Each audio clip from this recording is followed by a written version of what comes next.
Hi guys, welcome back to another video. Today I'm going to be talking about my Instagram journey, I guess, my social media journey, what I've learned over the nearly 2 years now. So I started my account in April 2020, mid-April, and what I've learned, what kind of worked for me, and yeah, because I always get questions about how I grew my account, what I do, and any tips, because I know a lot of people want to get into the same thing.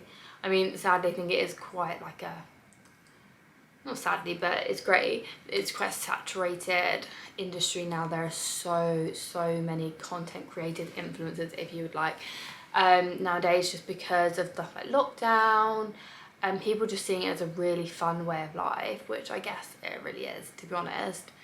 But it's not for everyone. I think that's the most important thing to say. It's not for everyone. Some people, I think, especially if you're not in a duo or whatever like that, it can be quite lonely, and you have to be pretty self-driven and self-motivated to do it, because realistically the amount of effort you put in is the amount of money that you will get back.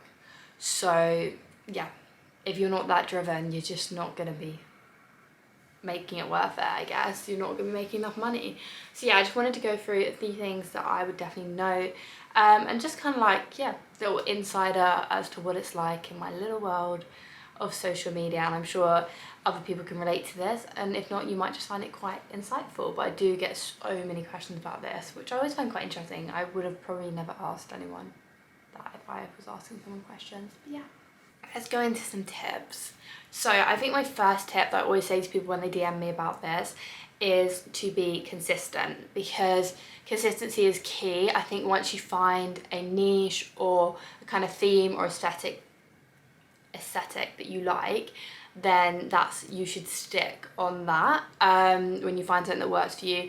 One thing that I have done with my page is that I do food and fitness, and then lifestyle stuff too. So I try and structure my posts. It's a food post and a fitness post and a workout, or a lifestyle post, and it alternates, because it makes it look quite nice on the feed, keeps it colourful, and then it makes me accountable for making sure I'm putting a balance of content out there, because people do follow me for both, or some people follow me for one and not the other. So I wouldn't want to restrict on any of those, to be fair.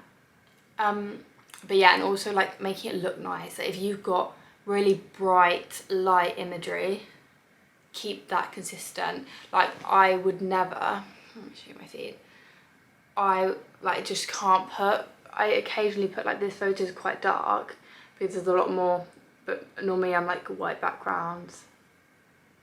If I suddenly put a night picture with a flash on, it would really throw it off. Obviously that's not the end of the world, but I do think obviously it's not the end of the world, but I do think presentation is everything, really. But yeah, so being consistent, and then trying to post once a day. This is obviously Instagram. I have not mastered TikTok. I'm yet to get there. I just find it I go through moments where I'm posting on TikTok all the time, and then ones where I'm just I don't know what to post on there. And my For You page isn't really giving me stuff that's relevant to what I want to post. It's more just what's trending, which is great, but sometimes, yeah, TikTok, my For You page can just be really dull. It's just girls lip syncing to sounds, and inspirational quotes, or I don't know, just random stuff, but nothing that's adding value to my life in the nicest way possible, I guess.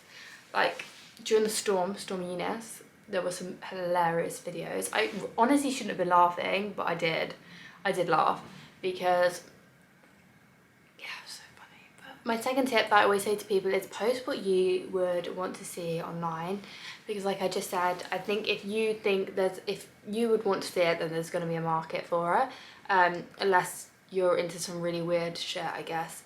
But generally speaking, if you want to see workouts, kind of workout inspiration online, then post that, because you should be posting what you want to post. Like I said, not following what other people are posting. And if you see someone who's posted something and it's gone really successfully, don't just copy it and then not be true to yourself. Because for my case scenario, I don't talk about, on my page, I don't talk about calories and stuff like that.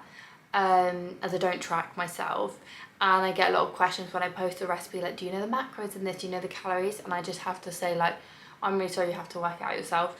Because if I was to start posting recipes with the calories on and stuff like that, I think there's like some leeway with this, but if I did it all the time, then I just think that'd be really going against my word and the audience that I've grown, who might find that quite triggering. I'm then going against, and just I think you have to be true to yourself online, especially. Okay, so step 3, I would actually say this is different for everyone. It obviously depends what your niche is, but I would not stress about taking your pictures on a professional camera. At the beginning of my account, I don't know, maybe it helped me grow, to be fair, but I took all my food pictures on like a camera. It wasn't a big camera. I literally think I've still got it here. I had the Sony 6100X, and I would film on there, like vlogs and whatever. It was quite big, so I've got the Sony V1 now. I think that's what it's called. Yeah, the Sony V1 for vlogging and stuff now, because it's so light and it's a lot smaller, so it fits in my bag, whereas the other one was just a bit like heavy to hold out. And I don't find the quality that much difference, to be honest. Although this one kind of like blurs your face, which I'm never really that sure on, but sometimes it's kind of helpful, and then other times I'm like, it just makes me look like I've got no eyebrows, and I think it makes me look a bit weird. I don't know, I'm yet to make my mind up on it, because I still have the other camera, I haven't sold it, so. But yeah, I used to take all my pictures on a professional camera, and I don't think it's necessary. It actually makes the job a lot longer, and I think Instagram prefers like raw content.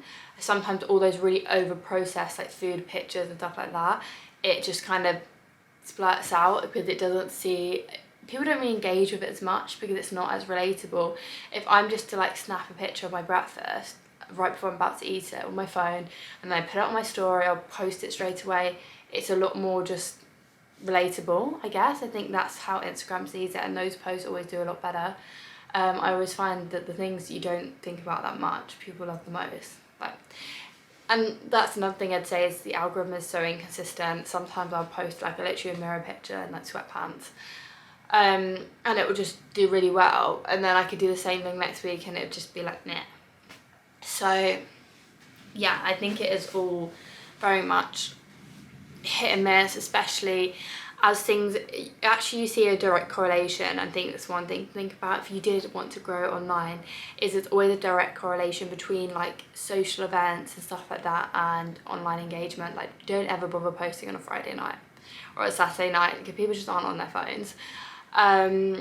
Like, obviously you can, but just be wary. If you don't, like, timing is pretty important, as well as stuff like when we first came out of lockdown and everyone was going out a lot more and being really social. They were kind of going from being on their phones all the time, it's like sitting indoors, to not on their phones at all. So I know a lot of people saw a massive drop in engagement at that point. So I think it's just like, yeah, understanding that, and also not being beat up by that. I think I was quite lucky, because when I started my account, I wasn't doing it to grow online.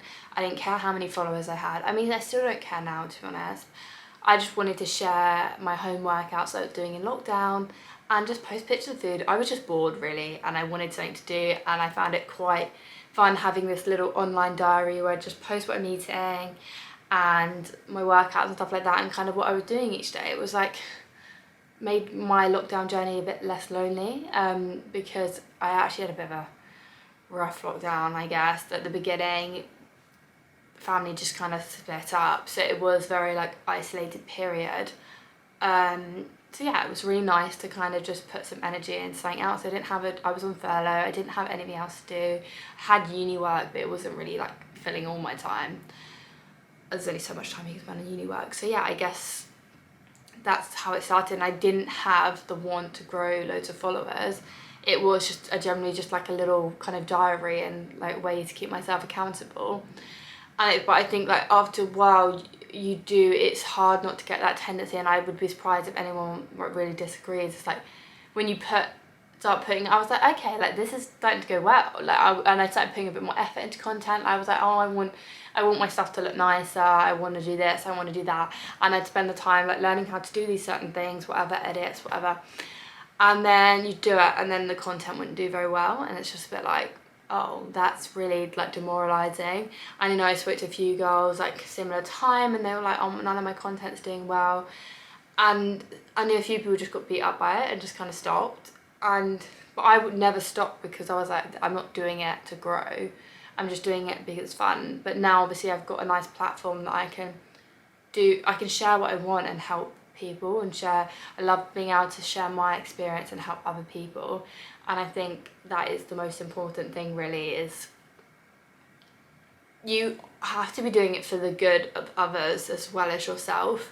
If you were only doing this, like posting online for yourself, like self-indulgement, then I think that's when people forget that other people are watching. They post maybe the wrong things, things that might be inappropriate or insensitive and stuff like that. So yeah, I think it's very different. The fitness community is just so above and beyond. I have never had like a bad experience, really. Never gone to an event and found someone really bitchy, or like had any like awful messages.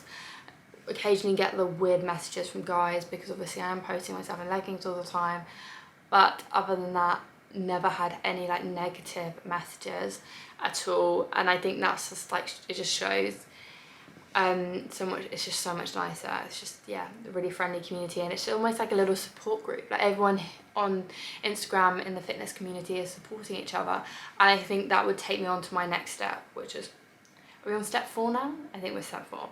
Is creating a community. I think it was obviously a lot easier with my niche to create a community, because we were all in the same boat. We were all doing home workouts, and we just wanted like to try new recipes and stuff like that whilst we had more time at home.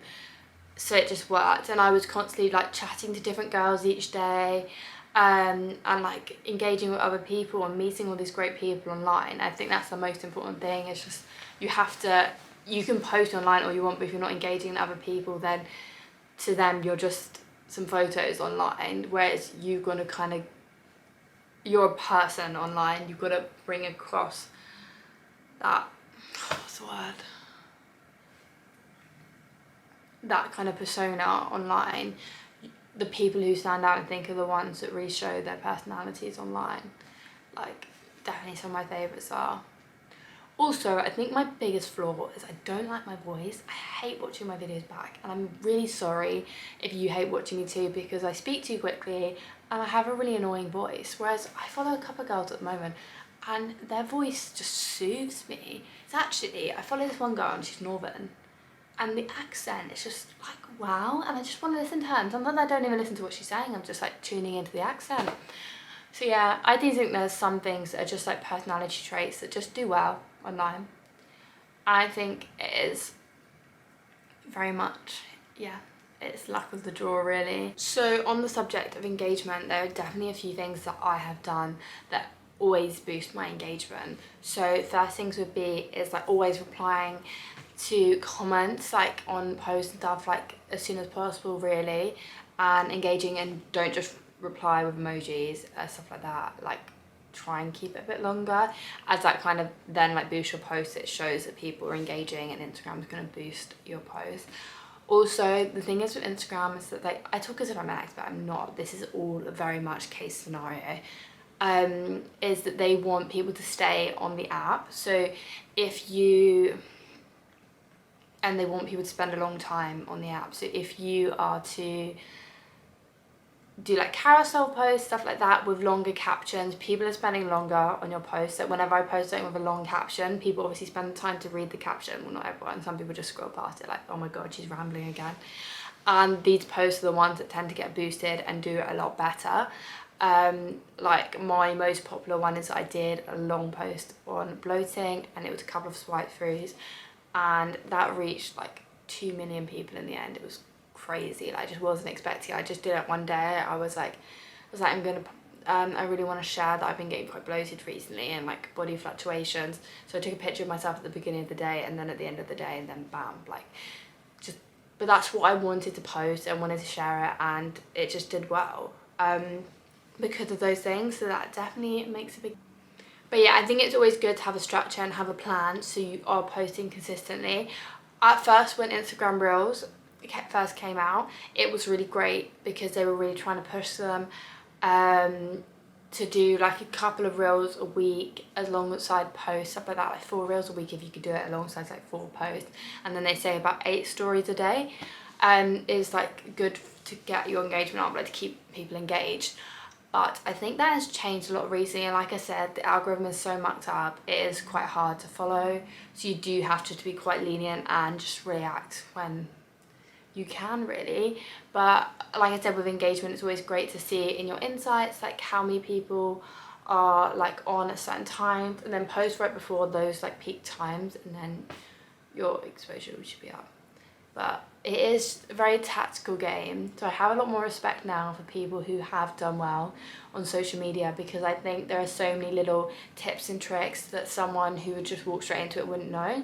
I mean, nowadays, like my generation, we've all grown up with social media, so I think they are more like kind of regularly, more like openly known. Is that the right saying?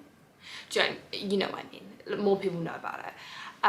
So yeah, I think that's why I'm like saying it is quite a competitive industry now, as everyone wants to work for themselves, because who wants to work for someone else, really?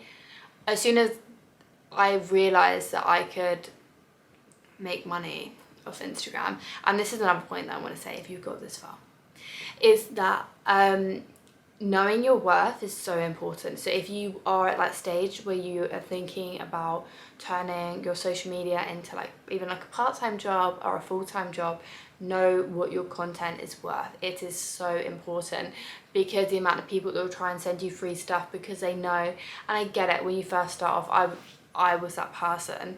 Someone would approach me and they'd be like, we'll send you this in exchange for photo. They'd be like, yeah, sure, because it'd be like big brands that I loved, and they'd be like, yeah, I want to work with you, like send me whatever and I'll take like loads of pictures. And after a while, it's like these brands are sending you stuff in exchange for like a list of deliverables, and like that's really time consuming.